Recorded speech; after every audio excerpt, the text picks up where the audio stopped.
제가 이 동영상을 8월 5일에 업로드했는데 예전에 1타 영어 강사로 불렸던 Z 강사를 비판하면서 동영상 마지막에 현재 1타 영어 강사로 활약하고 있는 C라는 강사에 대한 동영상을 조만간에 올리겠다고 예고했고, 이 C 강사가 출연한 종편 TV 프로그램의 내용 중 약 18초가량을 제 동영상에 삽입했습니다. 처음 보는 영단어 100개를 딱 줬어. 네. 자, 외우는데 얼마만큼의 시간이 걸릴 것 같니? 100단어. 오케이, 됐어요. 사실 TV 프로그램 내용의 일부를 가져다 쓰는 것은 크게 문제가 되지는 않습니다. 방송사 입장에서도 자사 프로그램이 홍보될 수 있고 아예 통으로 가져다 쓰는 게 아닌 이상 큰 문제 삼지는 않는 것 같더라고요. 제 채널 오래 구독하고 시청하신 분들은 잘 아시겠지만 제 채널의 기본 컨셉은 영화나 미드에 등장하는 영어 대사들을 문법 이해시로 보여줌으로써 영어와 영문법에 대한 구독자분들의 이해를 넓히는 것입니다. 헐리우드 영화나 미드의 경우도 보통 15초 정도의 짧은 분량을 레퍼런스로 올리는 것은 큰 문제가 없습니다. 그런데 TV 방송이든 헐리우드 영화, 미국 드라마도 간혹 저작권이 세게 걸리는 경우들이 있긴 합니다. 어쨌거나 제가 8월 5일에 C라는 강사에 대한 동영상을 올리겠다고 예고할 때는 저 18초 분량의 TV 레퍼런스에 대한 아무런 제재가 없었습니다. 그리고 약 한 달 뒤 9월 2일에 C 강사를 비판하는 동영상을 만들면서 8월 5일에 올린 것과 똑같은 TV 레퍼런스를 삽입하고 편집해서 유튜브에 업로드했는데 갑자기 제한이 걸리는 거예요. 보시다시피 동영상에 대한 저작권 침해 신고가 있어서 채널에 영향을 미치지는 않지만 수익을 창출할 수 없다고 되어 있습니다. 일단 동영상을 올리고 나서 다시 시험해 보니까 9초 미만의 분량을 올리면 제한이 걸리지 않는데 10초가 넘어가면 확실히 저작권 제한이 걸리는 것 같아요. 사실 이 동영상 하나로 막대한 수익을 올릴 수 있는 것도 아니기 때문에 수익 창출 안 하면 그만인데 채널에 영향을 정말 미치지 않는 것인지는 알 수 없기 때문에 일단 동영상을 지우고 캡처한 사진들로 대체해서 이날 급하게 동영상을 업로드했습니다. 이 쇼츠 동영상이 유튜브에 올라온 게 2023년 11월이니까 TV 방영은 아마 이보다 이전일 겁니다. 어쨌거나 1년 6개월 넘게 저작권 제한을 걸지 않았는데 제가 동영상을 올리고 나서 한 달 만에 갑자기 저작권이 걸린다? 뭔가 좀 쎄한 느낌이 들더라고요. 그리고 그렇게 생각해서 그런 건지는 모르겠는데 댓글들도 뭔가 좀 쎄한 느낌의 댓글들이 있어요. 어떤 댓글인지 특정되기 때문에 정확히 말씀드리기는 좀 그렇지만 과연 제 유튜브 영상을 보고 쓴 건지 의심이 드는 댓글들도 있고 본질 자체를 흐리려고 시도하는 내용의 댓글들이 좀 보여요. 그냥 단순히 기분 탓일 수 있습니다.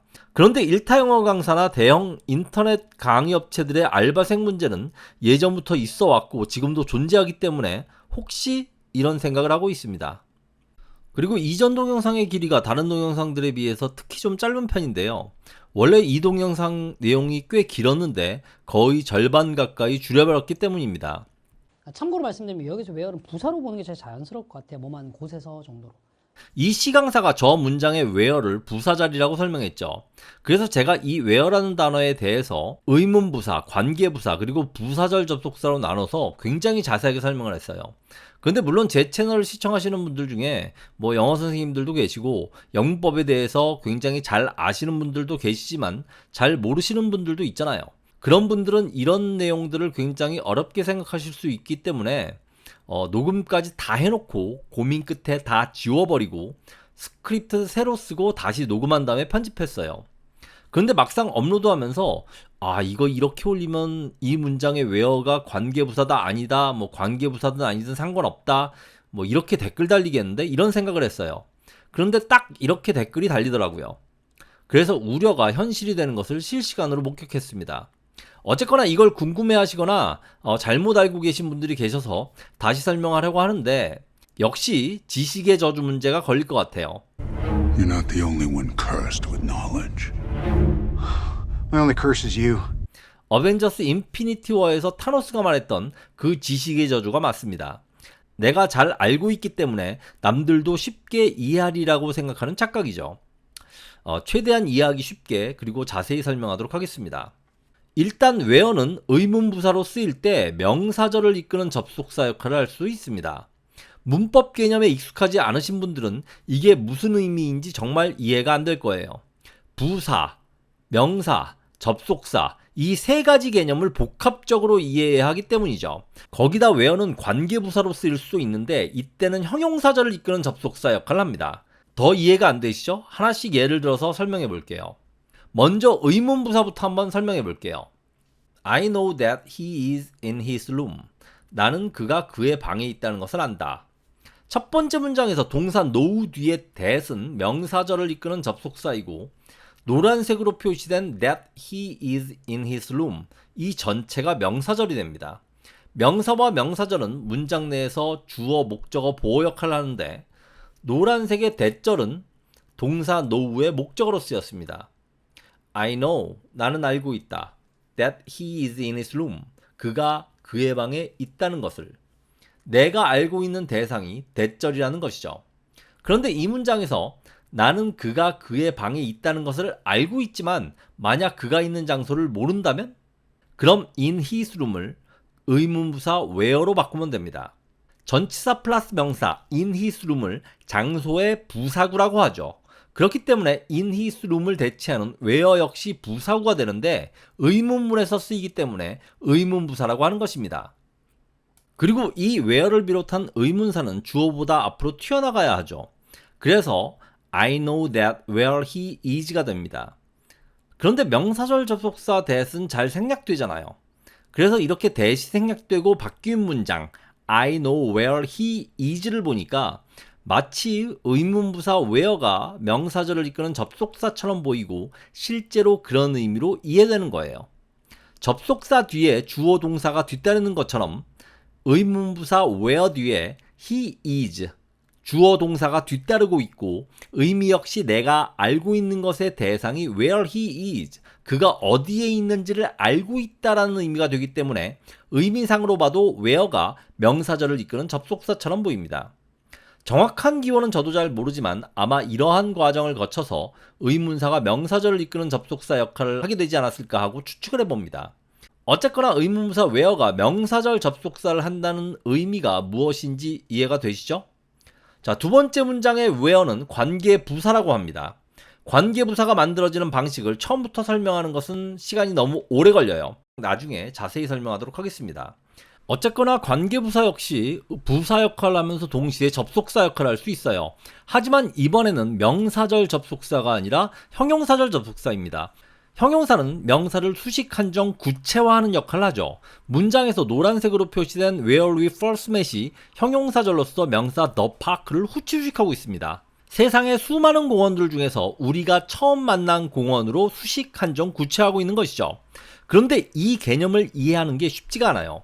예전에 제가 가르쳤던 학생 중에 이런 이유 때문에 관계대명사, 관계부사를 이해하기 힘들어했던 학생이 있었어요. 관계대명사 역시 형용사절을 이끄는 접속사죠. 대명사이면서 동시에 형용사절을 이끄는 접속사예요. 관계부사는 부사이면서 동시에 형용사절을 이끄는 접속사라고 했죠. 이 학생의 머릿속에 대명사, 형용사, 접속사 이런 문법 용어들이 뒤죽박죽이 되어서 정리가 안 되는 거예요. 그래서 제가 이 학생에게 관계대명사를 어떻게 이해시켜야 할지 고민하다가 관계대명사를 토마토에 비유했어요. 여러분, 토마토는 채소인가요? 아니면 과일인가요? 토마토는 씨앗을 품고 자란 열매이기 때문에 과일이지만 다른 과일들에 비해서 단맛이 덜하고 마치 채소처럼 요리에 사용되어 왔기 때문에 요리사분들이나 식물학자들에게는 꽤 오랫동안 논란이 된 식물입니다. 그런데 토마토는 과일이면서 동시에 채소예요. 그게 가능해요. 이런 예들은 우리가 얼마든지 찾아볼 수 있습니다. 또 다른 예시로 오리너구리를 예로 들 수 있죠. 사실 세상에 오리너구리 같은 생물은 존재하면 안 돼요. 포유동물이면서 알을 낳는 생물이 도대체 어디 있어요?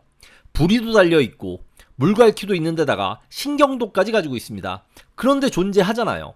과일이면서 동시에 채소일 수도 있고 포유류이면서 동시에 파충류일 수 있어요. 수학은 어떤가요? 피타고라스 학파는 무리수를 도저히 이해할 수 없었습니다. 수학은 신의 언어이고 이 신의 언어를 통해 세상의 모든 것을 정수 또는 정수의 비로 완벽하게 표현할 수 있다고 믿었던 피타고라스 학파에게 무리수의 등장은 그들의 세계관을 뒤흔드는 아주 충격적인 사건이었습니다. 그래서 한 변의 길이가 1인 정사각형의 대각선이 루트 2이고 이 루트 2가 무리수임을 증명한 히파소스를 피타고라스 학파가 죽여버렸다고 하는 전설이 전해지고 있죠. 토마토와 오리너구리 그리고 루트 2처럼 이 세상의 그 어떠한 개념도 정확하게 구분되고 나누어지지 않아요. 물론 의문부사, 관계부사, 관계대명사의 개념을 이해하는 것이 토마토 이해하는 것보다는 어렵죠. 하지만 수학적 개념이나 철학적 개념 이해하는 것에 비하면 엄청나게 쉬워요.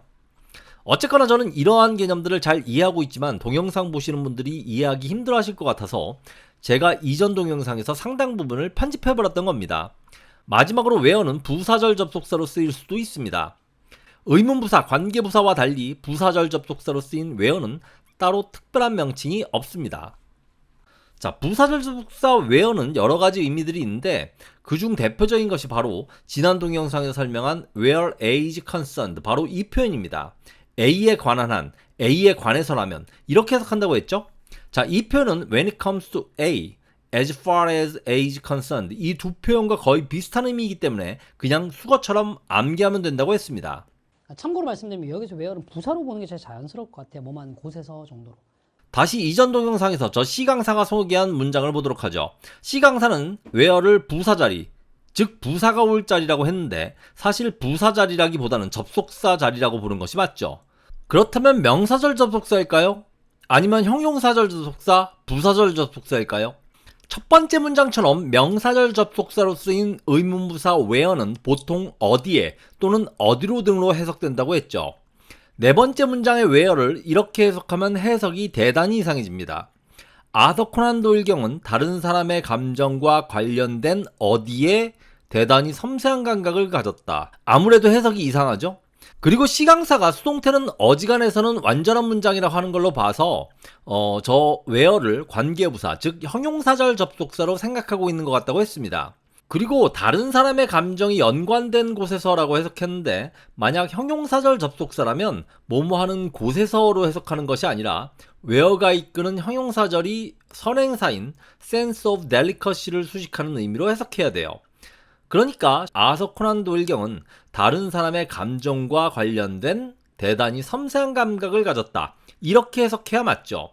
그런데 이 해석보다는 세 번째 where를 부사절 접속사로 보는 해석, 아서 코난 도일 경은 다른 사람의 감정에 관한 한 대단히 섬세한 감각을 가졌다. 이 해석이 더 자연스럽죠. 그런데 해석이 자연스러운 것만으로는 모든 것을 설명할 수 없습니다. 여기까지 설명하고 끝내면 분명히 또 밑에 관계부사가 맞다, 우리 선생님이 맞다, 1타 영어 강사가 더 잘 알지 너 같은 동네 영어 강사가 더 잘 알겠느냐, 이런 댓글이 달릴 게 뻔하니까 문법적으로 왜 관계부사가 아닌지 더 정확하게 설명하도록 하겠습니다.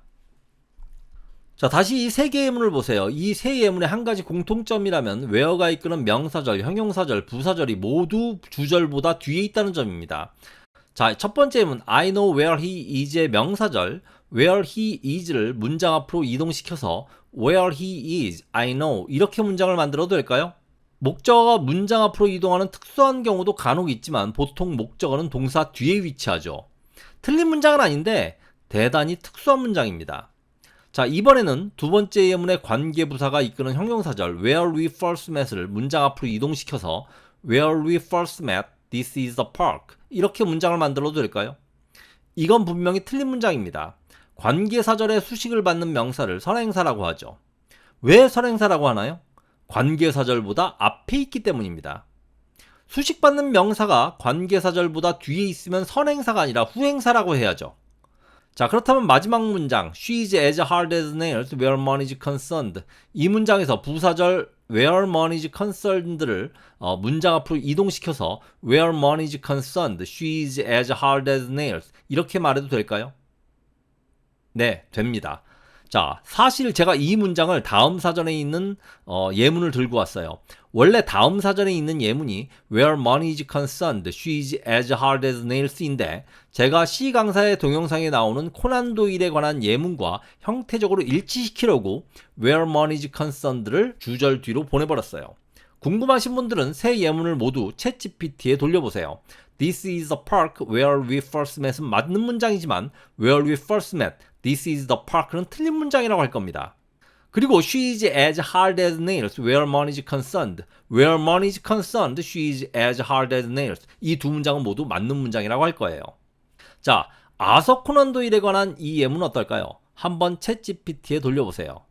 where other person's feelings were concerned 이 부분을 주절 앞으로 보내도 문법적으로 맞는 문장이라고 할 겁니다. 이 문장에 where는 관계부사가 맞다라고 댓글 달아주신 분들이 많은데 죄송하지만 아닙니다. 부사절을 이끄는 접속사가 맞습니다. 그리고 어떤 분은 어느 쪽으로 봐도 상관없다고 하시는 분들도 계시는데 그렇지 않습니다. 정확히 부사절 접속사 where가 이끄는 부사절입니다. 사전도 그렇게 설명하고 있고 챗GPT도 그렇게 알려주고 있습니다. 그 어떠한 영어원어민들에게 물어봐도 아마 같은 답변을 얻게 되실 겁니다. 그리고 또 어떤 분이 이 시 강사가 관계부사라고 말하지 않았는데 왜 관계부사라고 변형해서 하지도 않은 설명을 틀렸다고 하나요? 라고 하셨어요. 그런데 제가 녹음할 때까지만 해도 눈치를 못 채고 있었는데 편집하다 보니까 뒷부분에서 이 사람이 위치가 더 사운드를 꾸며준다라고 표현을 하더라고요. 이거 잘 보셔야 되는데 강사 여기 위치가 사운드를 꾸며주는 거 아니야? 이게 아니라 이렇게 된 거죠. 제가 이거를 자막 달면서 눈치챘어요. 이걸 우리가 잘 구분해야 되는데 여러분 한번 질문해 볼게요. 관계대명사가 명사를 꾸며주는 건가요?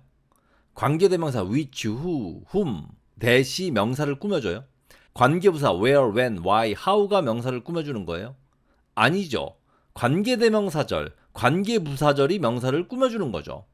관계사는 형용사절을 이끄는 접속사지 형용사 그 자체가 아니에요. 그러니까 우리가 앞에서 봤던 예문 This is the park where we first met에서 where we first met 전체가 형용사절로서 선행사인 the park를 수식한 점 구체화하고 있다는 얘기예요. where만으로 the park를 꾸며주는 게 아니에요. 앞에서 제가 관계대명사가 대명사 역할을 하면서 동시에 형용사절 접속사 역할을 하는 걸 토마토가 과일이면서 동시에 채소 역할을 하는 것에 비유했잖아요. 그런데 지금 저 강사가 위치가 더 사운드를 꾸며준다라고 말하는 것은 토마토를 곡식이라고 하는 것과 마찬가지예요. 그리고 거기서 그치지 않고 토마토를 쌀처럼 씻어서 압력밥솥에 앉혀서 밥까지 지은 거예요. 그 정도 수준의 오개념이에요. 지금 분명히 둘 중 하나예요. 이 영어 강사 자신이 관계사의 개념을 혼동하고 있거나 아니면 학생들이 혼동하게끔 가르치고 있어요. 그는 소리에 의해 판단했습니다. 그래서 여기 명사가 들어가야 될 자리예요. 명사. 지금 저기서도 명사가 들어가야 될 자리라고 하면서 관계대명사 위치가 아니라 that을 써줘야 한다고 하는데 이 that 역시 명사가 아니라 명사절 접속사죠. 그래서 앞에서 부사절이라고 하는 것도 관계부사가 아니라 부사절 접속사를 얘기하는 건가? 그런 생각이 들었어요. 그런데 만약 그렇다면 그게 더 큰 문제예요. 만약에 이 문장의 where를 관계부사라고 혼동했다고 하면 그건 실수라고 할 수도 있어요. 저도 수업하다가 무지하게 실수 많이 했고 지금도 하고 있습니다. 그렇기 때문에 그거 가지고 크게 뭐라고 하고 싶지는 않다고 했어요. 그런데 명사, 명사구, 명사절, 형용사, 형용사구, 형용사절, 부사, 부사구, 부사절을 제대로 구분하지 않는 것은 정말 큰 문제예요. 이건 영어 강사로서 아예 자격상실이에요. 예전에 어떤 학생이 a man with a gun을 어떤 남자가 총을 가지고 있다 이렇게 해석하고 a man has a gun을 총을 가진 남자 이렇게 거꾸로 반대로 해석을 해서 야 너는 왜 구와 절을 제대로 구분해서 해석하지 않느냐라고 했더니 그 학생이 그거나 그거나 이러더라고요. 그래서 구와 절을 구분하는 걸 도대체 이 학생에게 어떻게 설명해야 하나라고 고민해서 그 고민 끝에 만들어낸 게 바로 다음 두 예문이에요. 자 여러분 어때요? The handsome guy 잘생긴 남자, the guy is handsome, 그 남자는 잘생겼다. 두 구와 절은 같은 뜻인가요? 달라요? 다르다면 어떻게 다른가요? The handsome guy와 the guy is handsome은 분명히 형태는 다르지만 전달하는 의미, 정보의 양 자체는 동일해요.